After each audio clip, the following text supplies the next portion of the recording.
Welcome to the पाठशाला। जैसा कि आप लोग जानते हैं, ग्रामर में मास्टरी हासिल करने की हमारी 50 दिन की क्लास चल रही है। आज का डे 22 है, डे 21 तक कर चुके हैं। ये क्लास जानबूझ के मैंने थोड़ा लेट किया क्योंकि मैं चाहता था कि जो मैंने आपको पढ़ाया हुआ है वो आप रिवाइज कर लो। जब तक आप रिवाइज नहीं करोगे उन चीज़ों को, तब तक आप उसको प्रेजेंट नहीं कर पाओगे। अगर आप ये सोच रहे होगे कि क्लासेस पहले कंप्लीट कर लो फिर रिवीजन कर लूँ, तो वो बहुत गंदा प्रोसेस होता है। रिवीजन आपको हमेशा साथ में रखना है, क्योंकि इस चीज़ पर मैं बहुत प्रेशर आप लोगों को डालता हूँ। अगर आपको बहुत अच्छा स्कोर करना है, रिजल्ट में कन्वर्ट करना है अपनी मेहनत को, तो रिवीजन आपको साथ में पैरेलल चलाना पड़ेगा।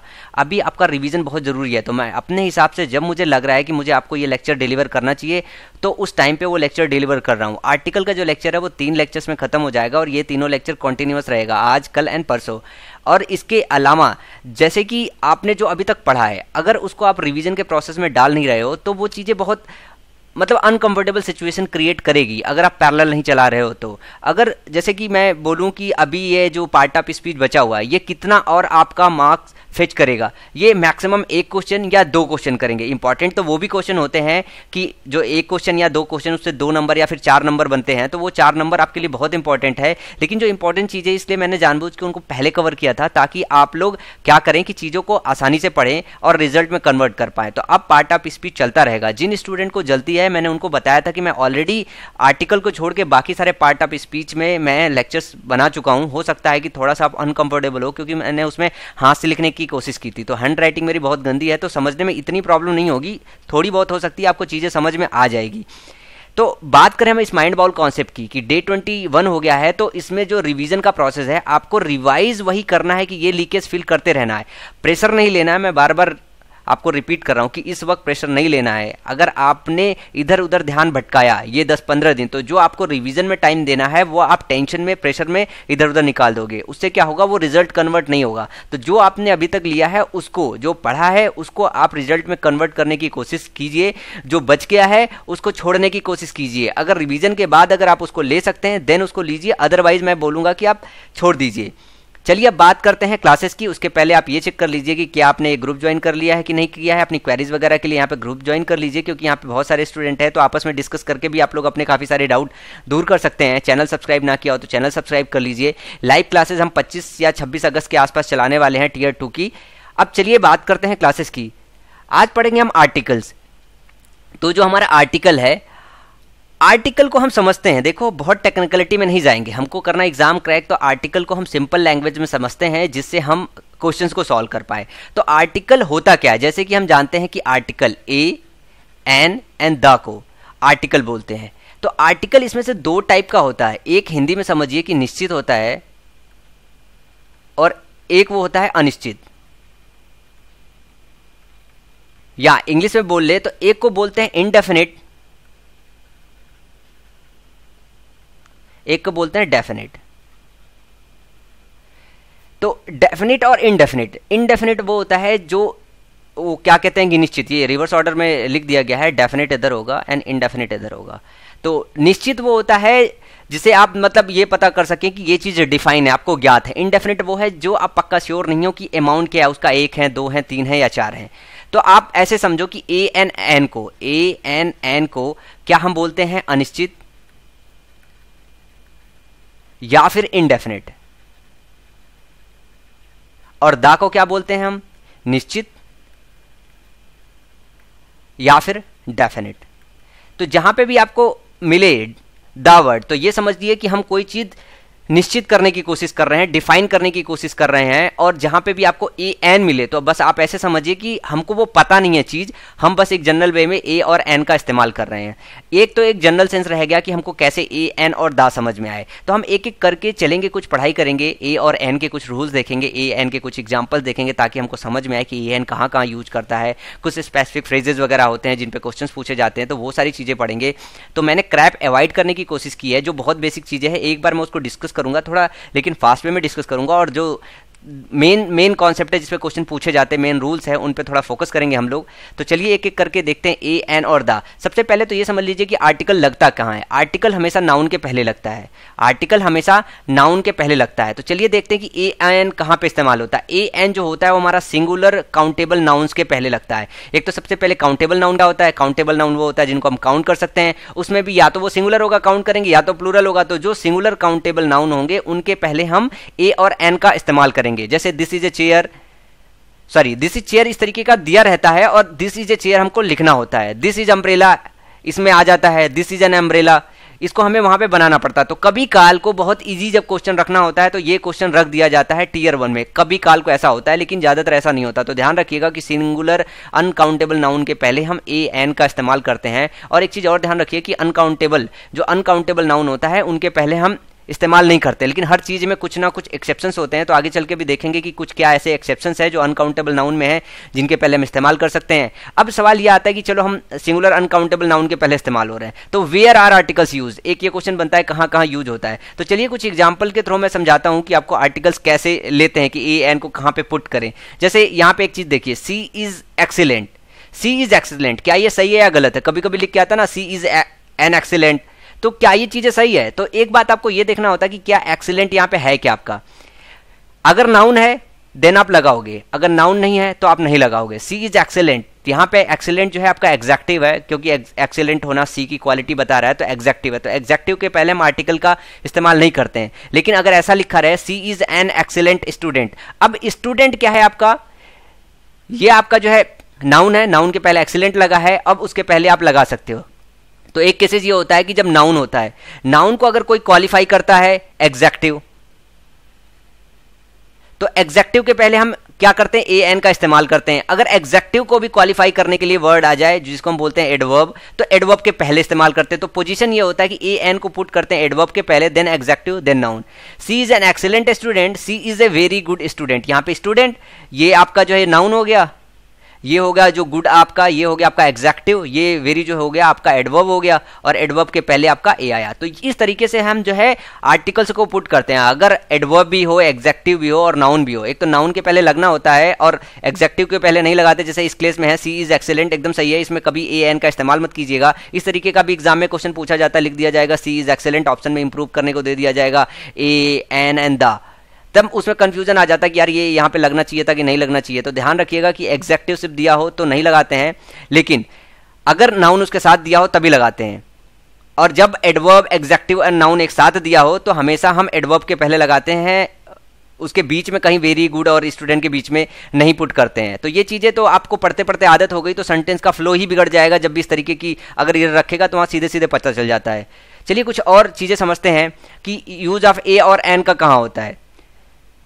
इनडेफिनाइट सिंगुलर काउंटेबल नाउन, ये जो काउंटेबल नाउन है, सिंगुलर काउंटेबल नाउन है, जब हमको इस तरीके से चीजें पता हो कि हमको पता नहीं चल रहा है कि कितनी है कितनी नहीं है, तब हम ए या फिर एन का इस्तेमाल करते हैं। ए एन थोड़ा ना ऐसा है कि एक के सेंस में आता है। जब हम ये कहने की कोशिश करते हैं वहां पे एक कार है, वहां पे एक स्टूडेंट है, तो वहां पे इस तरीके का आता है। तो जो कार या फिर स्टूडेंट है, अगर कार्स या फिर स्टूडेंट्स नहीं लिखा है हमने, क्योंकि कार्स और स्टूडेंट्स इस्तेमाल होता है प्लूरल फॉर्म में भी, तो जब कार है तो हमें ये पता नहीं कि कौन सी कार है, तो वहां पे इनडेफिनिट सेंस में कि निश्चित ना हो कि कौन सी कार है, तो आई हैव ए कार। जब आई हैव ए कार यहाँ पे इस्तेमाल होगा तो इसका मतलब है कि हमारे पास कार है, कार निश्चित नहीं है। लेकिन सपोज करो यहाँ पे अगर हमने द लगा दिया कि आई हैव द कार, तो मतलब हम वहां पे ये चीज डिफाइन कर रहे हैं कि एक पर्टिकुलर कार है जिसके विषय में हमें सब कुछ पता है, या सामने वाले को सब कुछ पता है जिसको हम बता रहे हैं। लेकिन आई हैव जब कार बोलते हैं तो इसका ये मतलब है कि कार है, कार के विषय में सामने वाले को या मुझे कुछ भी नहीं पता है। लेकिन जब भी हम द लगाते हैं तो द का मतलब ये होता है कि कार के विषय में हमें जानकारी है। यहाँ जब भी हम ए या फिर एन का इस तरीके से इस्तेमाल करते हैं तब वो इंडेफिनिट सेंस में होता है कि हम अनिश्चित होते हैं कि क्या चीज़ है क्या चीज़ नहीं है। जैसे this is an orange, Ram is a student, तो ये सारे के सारे काउंटेबल नाउन है लेकिन अनिश्चित संख्या का बोध करा रहा है। ए और एन डिफाइन नहीं कर रहा है कि कार कितनी है, मतलब किस वैरायटी की कार है मेरे पास, कार के विषय में और कुछ नहीं बता रहा है। ऑरेंज है, ऑरेंज के विषय में कुछ नहीं बता है रहा है। स्टूडेंट है, स्टूडेंट के विषय में कुछ नहीं बता रहा है। लेकिन सिर्फ ए और एन जो है एक का सेंस दे रहा है। क्या दे रहा है? एक का सेंस दे रहा है। अब एक चीज होता है ना कॉन्सोनेंट साउंड और वॉवेल साउंड, तो ध्यान रखिए कि वॉवेल साउंड के पहले क्या लगता है एन और कॉन्सोनेंट साउंड के पहले लगता है आपका ए। लेकिन ये जो उच्चारण लेते हैं, जो प्रोनाउंसिएशन लेते हैं, वो प्रोनाउंसिएशन हम हिंदी के लेते हैं, इंग्लिश के नहीं लेते हैं। हिंदी में जैसे होती ना आ ई उ करके जितने भी होते हैं ये वॉवेल्स, वो सारे वॉवेल्स अगर हिंदी में अगर आ रहे हैं प्रोनाउंसिएट करने में, तब हम जो है एन का इस्तेमाल करेंगे, अदरवाइज क्या करेंगे ए का इस्तेमाल करेंगे। जैसे ए यूनिवर्सिटी, यू आपका जो है ए ई आई ओ you, A E I O you, ये आपके क्या होते हैं इंग्लिश के जो है वॉवेल। लेकिन हिंदी में जो है प्रोनाउंसिएशन जब इसका करोगे तो यूनिवर्सिटी यू वाला फॉर्म आता है। तो जब भी हिंदी में प्रोनाउंसिएशन आपका अगर इस तरीके का आए, मतलब अगर कॉन्सोनेंट साउंड में आए, तो आप क्या करोगे, आप हमेशा ए लगाओगे, A union, A you, A 1 rupee note. अब यहां पे देखो ऑनेस्ट मैन, ऑनेस्ट हॉनेस्ट नहीं बोलते, ऑनेस्ट बोलते हैं, एन ऑनेस्ट मैन, इसलिए यहां पे एन का इस्तेमाल किए हैं। तो आपको उच्चारण हिंदी की देखनी होती, इंग्लिश की नहीं। एब्रीविएशन जो होता है उसके पहले भी इस्तेमाल करते हैं हम जो है ए और एन का, जैसे एमएलए, एमएलए, एम ऐसे बोलते हैं ना एम, तो एन एमएलए होता है।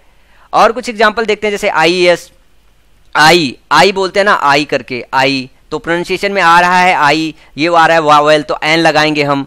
इसी तरह एसडीओ, एसडीओ, एन लगाएंगे क्योंकि एस डीओ करके लिखते हैं हम। LLB, an LLB. तो इस तरीके से हम हमेशा जो है एब्रीविएशन जो होता है ना उसका उच्चारण अगर वॉवेल की तरह आए तो हम एन का इस्तेमाल करेंगे, अदरवाइज ए का इस्तेमाल करेंगे। कुछ और एग्जांपल्स हैं यहाँ पे हमने ले लिया आपको समझने के लिए कि एन आवर होता है, एन ऑनर होता है, एन ऑनरेबल पर्सन होता है, एन ऑनेस्ट मैन होता है, एन एयर होता है। यहाँ पे एच साइलेंट रहता है, इन सभी में एच साइलेंट रहता है। तो ये वर्ड अक्सर करके एग्जाम में दे दिया जाता है ताकि एग्जामिनर ये जानने की कोशिश करता है कि क्या आपको ये चीज़ें पता है कि जो आपका उच्चारण लिया जाता है, जो प्रोनाउंसिएशन लिया जाता है, वो हिंदी का लिया जाता है या फिर इंग्लिश का लिया जाता है। तो जब भी क्वेश्चन पूछा जाता है तो इस तरीके का सेंस रखने के लिए होता है। सिंगुलर जो काउंटेबल नाउन है, जो सिंगुलर काउंटेबल नाउन है, उनके पहले हम लेते हैं, जैसा कि देख रहे हैं, I have a pen, she has a car, Ram has an umbrella, she is a house wife. अब यहां पे एक चीज और देखिए, जैसे कि अनकाउंटेबल नाउन हो, अनकाउंटेबल नाउन हो, अनकाउंटेबल नाउन के पहले हम नहीं लगाते, लेकिन नॉइज एक ऐसा वर्ड है, ये एक अनकाउंटेबल नाउन है। मेक ए नॉइज आपने अक्सर करके सुना होगा, don't make a noise, don't make a noise. तो नॉइज के पहले हम हमेशा ए का इस्तेमाल करते हैं। डोंट मेक ए नॉइज, ये आपने सुना होगा, do not make a noise. तो नॉइज के पहले हम ए का इस्तेमाल करते हैं आर्टिकल। सिर्फ ये एक एक्सेप्शन है जो आपको याद रखना पड़ेगा कि नॉइज के पहले हम लेते हैं, अनकाउंटेबल नाउन है। जैसे एक्सक्लेमेटरी सेंटेंसेस की बात करें तो हम कहते नहीं हमेशा व्हाट या फिर हाउ से स्टार्ट होता है, सेंटेंस व्हाट या हाउ से स्टार्ट होता है, एक्सक्लेमेटरी सेंटेंसेस रहते हैं। तो इसमें जो भी आपका सिंगुलर काउंटेबल नाउन आता है तो व्हाट के जस्ट बाद या हाउ के जस्ट बाद हम ए या फिर आर्टिकल एन का इस्तेमाल करते हैं। डिपेंड करता है कि आपका जो काउंटेबल नाउन कैसे है। वाट ए ग्रांड बिल्डिंग, वाट ए प्रिटी गर्ल, हम ऐसे नहीं बोलते हैं, तो वाट के हमेशा बाद रखते हैं, वाट ए ग्रांड बिल्डिंग, वाट ए प्रिटी गर्ल। एक्सक्लेमेटरी सेंटेंसेस में इस तरीके से हम इस्तेमाल करते हैं ए और एन का। अब पर के सेंस में भी इस्तेमाल करते हैं ए एन का। दिस कार रन्स 20 किलोमीटर पर लीटर की जगह ए लीटर बोलते हैं। I earn 10,000 a month, rupees a month.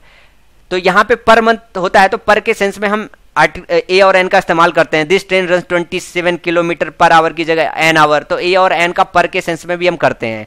कुछ वर्ड्स होते हैं जो काउंटेबल नाउन के नंबर्स बता रहे होते हैं, काउंटेबल नाउन्स के नंबर बता रहे होते हैं, जैसे 100, thousands, millions, dozen and couple.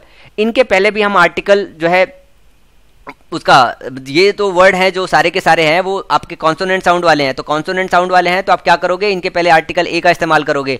A dozen apples ऐसे लिखते हैं, आई हैव ए 100 पेन्स। तो इस तरीके से इनके पहले अगर ये काउंटेबल नाउन के नंबर बता रहे हो तो आपको ए का इस्तेमाल करना होता है। अब नेक्स्ट की बात करें कि जो है आपका फ्रैक्शन या हाफ फ्रैक्शन आता है, कभी कभी दिया नहीं रहता है फ्रैक्शन या फिर हाफ फ्रैक्शन, उसके पहले भी ए का इस्तेमाल करते हैं। 2 and a quarter मीटर, हम बोलते हैं ना 2 and a quarter metre, 3 and a half metre, she has to run half a mile every day. इस पे क्वेश्चन आते हैं, इस वाले पर्टिकुलर सेक्शन पे क्वेश्चन आते हैं कि 2 and a half quarter, 3 and a half metre, she has to run half a mile. तो याद रखिएगा कि जब भी फ्रैक्शन दिया रहता है तो फ्रैक्शन में जो है ए का इस्तेमाल करते हैं। हाफ फ्रैक्शन दिया हो तो जो है हम ए का इस्तेमाल करते हैं। बात करें नेक्स्ट चीज़ों की कि कुछ चीज़ें और हैं जिनके पहले हम आर्टिकल्स का इस्तेमाल करते हैं, कुछ रूल्स और हैं। जैसे आप अगर बात करें वर्ब की तो कभी कभी क्या होता है, वर्ब हमारा जो है नाउन की तरह इस्तेमाल होता है, वर्ब नाउन की तरह इस्तेमाल होता है। तो जब भी वर्ब नाउन की तरह इस्तेमाल हो तो आर्टिकल ए एन का इस्तेमाल करेंगे। अब वो चेक करना पड़ेगा कि उनका जो है प्रोनाउंसिएशन कैसा है, कॉन्सोनेंट वाला है या फिर वॉवेल वाला है। He goes for a walk daily, यहाँ पे ध्यान रखिए, he goes for a walk, यहाँ पे वॉक क्या कर रहा है, आपका नाउन का काम कर रहा है। ही गोज वह जाता है किसके लिए, टहलने के लिए, वॉक पे जाता है, तो वॉक यहाँ पे नाउन है, क्या है, नाउन है, वर्ब नहीं है। He has gone for a ride, ride यहाँ पे क्या है, नाउन है। तो जब भी वर्ब आप नाउन की तरह इस्तेमाल करोगे तो आपको हमेशा ए और एन का इस्तेमाल उनके पहले करना पड़ेगा। आई had A talk with them, I had मेरी उनसे बात है, आई हैड ए टॉक, तो टॉक के पहले यहाँ पे आर्टिकल ए का इस्तेमाल करना पड़ेगा। थोड़ी सी आप इसको प्रैक्टिस करोगे, थोड़े से वर्ड पढ़ोगे, थोड़े से सेंटेंसेस पढ़ोगे तो ये चीज़ें आपको आसानी से जो है एग्जाम में पकड़ में आ जाएगी। तो ध्यान रखिएगा कि जब भी वर्ब का जो है नाउन की तरह इस्तेमाल हो तो हम उसके पहले आर्टिकल ए एन का इस्तेमाल करते हैं। मेनी, रेदर, क्वाइट, सच, ये क्या करते हैं, अपने पास सिंगुलर नाउन लेते हैं तो ए और एन का जो है इनके बाद में यूज होता है। क्या करते हैं, मेनी, रेदर, क्वाइट, सच, ये 4 वर्ड है, इनको याद रखना पड़ेगा आपको कि मेनी, रेदर, क्वाइट, सच, इनके बाद सिंगुलर नाउन ये अपने बाद लेते हैं। जब भी ये सिंगुलर नाउन लेते हैं तो इनके जो है पहले नाउन के पहले ए और एन का इस्तेमाल करना होता है। जैसे many a citizen would welcome such a change, it was quite, it was quite, quite word है आपका, इसमें से क्वाइट है, an impossible task, it was such a foolish decision, such, such के बाद ए है, फुलिश डिसीजन। तो इस तरीके से ये 4 वर्ड आपको याद रखने पड़ेंगे। इनके बाद ये सिंगुलर नाउन्स लेते हैं, सिंगुलर नाउन जैसे ही लेते हैं तो उनके पहले हमें ए या फिर एन का इस्तेमाल करना होता है, उनका प्रोनाउंसिएशन चेक करके कि प्रोनाउंसिएशन क्या है। अब कुछ फ्रेजेज होते हैं और सबसे ज़्यादा क्वेश्चन इन फ्रेजेस पे पूछे जाते हैं। जैसा कि आप लोग प्रीवियस ईयर के क्वेश्चन जो हम मॉक के थ्रू और वैसे कर रहे हैं तो उसमें आपने देखे होंगे कि फ्रेजेस बहुत गलत किए जाते हैं। तो ये वो फ्रेजेस होते हैं जो आपके एग्जाम में दिए जाते हैं, बहुत रैंडम फ्रेजेस उठा के नहीं दिए जाते, ये वो फ्रेजेस होते हैं जो आपको एग्जाम में दिए जाते हैं। जैसे हम हमेशा इन्हें फिक्स लिखते हैं तो इन फिक्स दे देगा, इन्हें हरी लिखते हैं इन हरी दे देगा, इन्हें नटसेल दे देगा, मेक ए नॉइज में ए हटा देगा, मेक ए फूट में ए हटा देगा, कीप ए सीक्रेट में ए हटा देगा, एज रूल में जो है ए हटा देगा, एट ए स्टोन थ्रो में ए हटा देगा। तो ये जितने भी है, a short while ago, at a loss, take a fancy to, take an interest in, take a liking, a pity, tell a lie, ये सारे वर्ड जो हैं इसमें जो ए लिया गया है तो इन वर्ड्स को आपको 3, 4, 5 बार पढ़ना पड़ेगा ताकि आपको रिदम में याद रहे कि जब भी आपको सेंटेंस मिले तो आपको याद आ जाए, अच्छा टेल ए लाई होता है, ए पिटी होता है, टेक ए लाइकिंग होता है, टेक एन इंटरेस्ट इन होता है। तो आपको ये फ्रेजेस पढ़ने पड़ेंगे 3, 4 बार ताकि आपको याद रहे कि इनके बीच में या इनके साथ ए आर्टिकल रहता है। और कुछ फ्रेजेज ऐसे होते हैं जिनके साथ ए नहीं लगता है और उनके साथ वो ए दे देता है। ये वो फ्रेजेज है, to lose ear, to lose a hear देता है, टू सेट ए फूड देता है, टू गिव ए ईयर देता है। तो इनमें ए या फिर एन का इस्तेमाल नहीं करते हैं। To lose ear, to set food, to give ear, at home. अच्छा, एक स्टूडेंट ने पूछा था इस वाले फ्रेज में कि सर एट होम क्यों लगा। मैं आपको एक बात ये बता दूं कि एट होम जो है आपका एक फ्रेज है। एट होम का ये मतलब होता है कि आप घर पे हो, आप कंफर्टेबल सिचुएशन में हो। तो ध्यान रखिएगा कि होम के पहले एट जब हम लगाते हैं तो एट होम वो सेंस दे रहा होता है कि जब हम कंफर्टेबल सिचुएशन में हैं।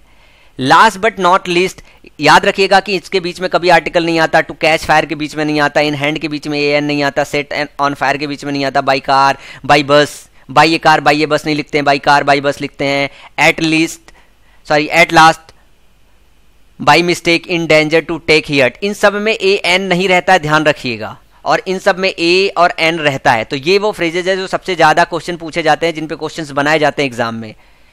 और जैसा कि मैंने बताया था कि अनकाउंटेबल नाउन्स यहाँ पे मैंने बहुत सारे ले रखे हैं। अभी जब आप पढ़ेंगे नाउन उसमें भी ये मिलेंगे, प्रोनाउन पढ़ेंगे वहाँ पे भी मिलेंगे, सब्जेक्ट वर्ब एग्रीमेंट मिलेंगे, तो भी यही सारे आपको मिलेंगे जिनको आपको रट्टा मारना है। Advice, accommodation, baggage, luggage, news, permission, progress, scenery, weather, traffic, knowledge, music, wine, equipment. ध्यान रखिएगा कि इक्विपमेंट में हमेशा एस लगा के एग्जाम में देता है, कभी इसके बाद एस नहीं लगता है, इनका प्लूरल नहीं बनता है। इन्फॉर्मेशंस लिख के आता है, ये गलत होता है। पोएट्री, फर्नीचर्स लिख के आता है, ये गलत होता है। तो सबसे ज़्यादा यूज करने वाले जो वर्ड है एग्जाम में, फर्नीचर हो गया आपका, इक्विपमेंट हो गया, सीनरी हो गया, नॉलेज हो गया, बैगेज लगेज होता है, न्यूज इस्तेमाल होता है, बिजनेस, मिस्चीफ बहुत देता है, ब्रेड स्टेशनरी देता है, क्रॉकरी नहीं देता है, पोस्टेज बहुत कम देता है, वेस्टेज, मनी देता है, ज्वेलरी, ब्रिकेज, वर्क एविडेंस। इन सब के साथ क्या करते हैं हम, आर्टिकल ए और एन का इस्तेमाल नहीं करते हैं। जैसे यहाँ पे देखिए, ही गेव मी एन एडवाइस, ये गलत होता है कि एन नहीं लगाते, ही gave me advice. I will by A furniture, ये गलत होता है, आर्टिकल इनके पहले इस्तेमाल नहीं करता, I will by furniture today.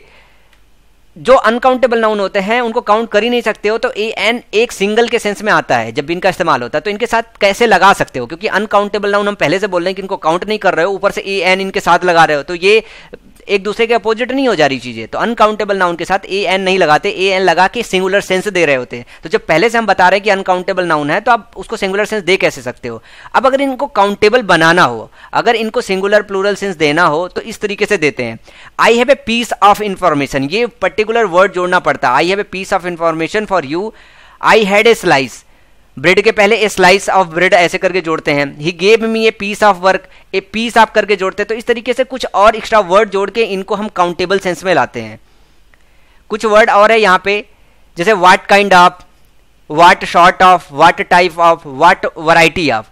ये जो सेंटेंसेस है, मतलब ये अगर इनसे कोई सेंटेंस स्टार्ट हो, what kind of, what short of, what type of, what variety of, तो इनके बाद ध्यान रखिएगा कि आर्टिकल्स आप इस्तेमाल नहीं करते हो। जैसे what sort of man, he is, what sort of a man is, गलत है, ए नहीं लगेगा, what sort of man he is. तो ध्यान रखिएगा कि इन वर्ड्स के बाद what kind of, what sort of, what type of, what variety of, तो ये वर्ड्स आपको याद करने पड़ेंगे। क्या करने पड़ेंगे? याद। What kind of, what sort of, what type of, what variety of, इनके बाद हम ए एन का इस्तेमाल नहीं करते। तो मैं फिर से रिपीट करता हूं ताकि आपको याद हो जाए, what kind of, what sort of, what type of, what variety of, इनके बाद ए और एन का इस्तेमाल हम नहीं करते हैं, ध्यान रखिएगा। अब बात करें जो है डेफिनेट आर्टिकल, जो द होता है, ये आपको थोड़ा और अच्छे से समझ में आएगा। द जैसे मैंने बोला, आपको क्या चीज़ करना हो, कोई चीज़ डिफाइन करना हो, कोई चीज़ निश्चित करना हो, कोई चीज़ विजुअलाइज करना हो, कोई चीज़ इंट्रोड्यूस्ड हो ऑलरेडी। जैसे कोई चीज़ हम पॉइंट आउट कर रहे हो, पॉइंट आउट कर रहे हैं मतलब हमें जानकारी है उस चीज़ के विषय में। विजुअलाइज कर रहे हैं हम किसी चीज़ को, मतलब हमें जानकारी है, हमें दिखाई दे रहा है। कोई चीज़ ऑलरेडी इंट्रोड्यूस हो चुका हो, मतलब हमें कुल मिला जुला के उस चीज़ की जानकारी हो, हमको उसके विषय में पता हो, हम चीज़ को एकदम सर्टेनिटी के साथ बता रहे हो, इस तरीके का कि एक निश्चितता हमें मिल रही हो। अगर समझे हम ना, तो एक डेफिनेट चीज़ मिल रही हो, हम जान रहे हो एटलीस्ट कुछ ना कुछ, तब हम उसके पहले दा लगाते हैं, और इसीलिए हम दा को डेफिनेट आर्टिकल बोलते हैं। कोई चीज़ अनिश्चित भी है, तो अगर जैसे हम बोलते हैं ना कि यहाँ पे बहुत सारा कार है, यहाँ पे बहुत सारी ये चीज़ है, तो अगर उस भीड़ में हम एक चीज़ को बताने की कोशिश करें, तो अगर हम उसको दा के साथ अगर रिप्रेजेंट करें, तो इसका मतलब ये हो गया कि हम इस भीड़ में, इस पूरे भीड़ में हम इस चीज़ को जानते हैं, इससे फेमिलियर हैं। तो हमें फेमिलियरिटी शो करना हो, हमें निश्चितता शो करना हो, हमें डेफिनेट होना हो, तब हम द का इस्तेमाल करते हैं। एक छोटी सी स्टोरी है, यहाँ पे बुक से ही लिया है मैंने, ये आपको और अच्छे से समझ में आएगा। जैसे once upon a time there lived a king, जब हम ये कहते हैं ना वंस अपॉन ए टाइम, एक समय की बात है, एक राजा रहता था। तो कौन सा राजा, कैसा राजा, कुछ नहीं हमको पता है, एक राजा रहता था, तो हम निश्चित नहीं राजा के विषय में। फिर जब हम ये कहते हैं the king was very kind, इसका मतलब ये हो गया कि अब हम राजा के विषय में जान रहे हैं कि द किंग, जैसे हमने द कहा, इसका मतलब है कि अब हम राजा के विषय में कुछ ना कुछ जान रहे हैं, हम निश्चित हैं कि ये वाला राजा है जो हमने पहले बात की थी, देयर लिव्ड ए किंग, अब उसी वाले राजा की बात कर रहे हैं, द किंग। तो द जैसे लगाते हैं, हम चीजों को निश्चित कर रहे होते हैं। One day he met an old man, अब एक दिन वो बूढ़े आदमी से मिला, तो यहाँ पे एन इसलिए लगाया क्योंकि अब हमको पता नहीं कि ओल्ड मैन क्या है क्या नहीं है। एक आदमी से मिला जो बूढ़ा है और उसके विषय में हमारे पास कोई जानकारी नहीं है। अब हम मिल चुके हैं, अब हमको जानकारी हो गई है, अब हम ओल्ड मैन के विषय में चर्चा करेंगे, तो हम द लगाएंगे। The old man was very poor, अब हम मिल चुके हैं, अब हमें ओल्ड मैन की जानकारी मिल गई है। दो हम सेंटेंस में बता नहीं रहे हैं, लेकिन हमें अंदर से पता है कि अब हम ओल्ड मैन से मिल चुके हैं, अब हमें जानकारी हो गई है, अब हम ये बता रहे हैं वो पुअर है। तो जब भी हमें निश्चित करना हो, जब हमें जानकारी हो जाए, विजुअलाइजेशन हो जाए, या हमें इंट्रोडक्शन पहले से पता चल जाए, इंट्रोड्यूस हो चुका है कोई चीज़, हम पॉइंट आउट कर चुके हो किसी चीज़ को, तो ऐसे केसेस में हम द का इस्तेमाल करते हैं। द मैन इज, यहाँ पे कुछ और चीज़ें मैं जैसे समझाता हूँ एग्जाम्पल के through. The man in white shirt is my brother, अब हम यहाँ पे पॉइंट आउट कर रहे हैं कि जैसे यहाँ पे बहुत सारे लोग खड़े हैं, अब हम ये बोल रहे हैं कि व्हाइट शर्ट वाला, क्या व्हाइट शर्ट वाला बंदा मेरा भाई है। तो यहाँ पे जैसे ही हम व्हाइट शर्ट वाला बोले, तो एक तरीके से डेफिनेट कर रहे हैं, एक पॉइंट आउट कर रहे हैं, ये वो वाला बंदा जो सफेद कलर का शर्ट पहना वो मेरा भाई है, तब हम द का इस्तेमाल करते हैं। The boy standing near the gate, जो गेट के पास खड़ा है, तो हम निश्चित बता रहे हैं कि गेट के पास खड़ा वाला बंदा मेरा भाई है। जैसे बहुत भीड़ लगी है, एक यहाँ पे कहीं गेट है, गेट के पास एक लड़का खड़ा है, तो वो मैं बोल रहा हूँ कि गेट के पास वाला जो लड़का है वो मेरा भाई है। तो ये चीज़ आप समझिए कि दा का इस्तेमाल कैसे करते हैं, ए और एन का इस्तेमाल कैसे करते हैं। ए एन का इस्तेमाल करते हैं जब हम अनिश्चित हों, लेकिन दा का इस्तेमाल करते हैं जब हम निश्चित हो। तो ये आज हमारी जो है इंट्रोडक्टरी क्लास रही आर्टिकल की। आगे वाले लेक्चर्स में ए एन और दा पे कुछ और अच्छे रूल्स पढ़ेंगे, कुछ समझेंगे, देन प्रैक्टिस करेंगे और देन पूरी तरीके से आर्टिकल में मास्टरी हासिल करने की कोशिश करेंगे, ताकि एग्जाम में कोई भी क्वेश्चन आए तो हम उनको गलत ना करें, हमारे नंबर रिड्यूस ना हो। तो अभी के लिए इतना ही, नेक्स्ट वीडियो लेक्चर में फिर मिलेंगे, तब तक के लिए थैंक यू, बाय बाय।